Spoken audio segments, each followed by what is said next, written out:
अरे ऐसे कैसे स्टूडेंट्स को मना कर दोगे?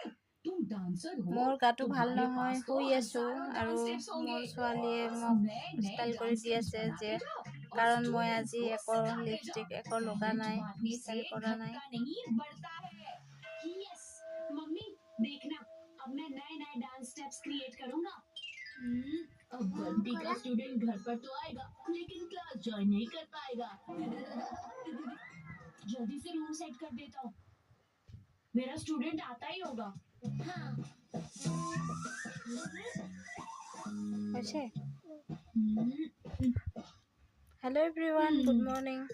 মই শুই আছিলোঁ, মোৰ গাটো আজি ভাল নহয় আৰু মই ৰাতিপুৱা সদায় গা ধুই উঠি ফোনটো লগাওঁ আৰু সেন্দুৰখিনি লৈ লিপষ্টিক অলপ লগাই লওঁ কাৰণ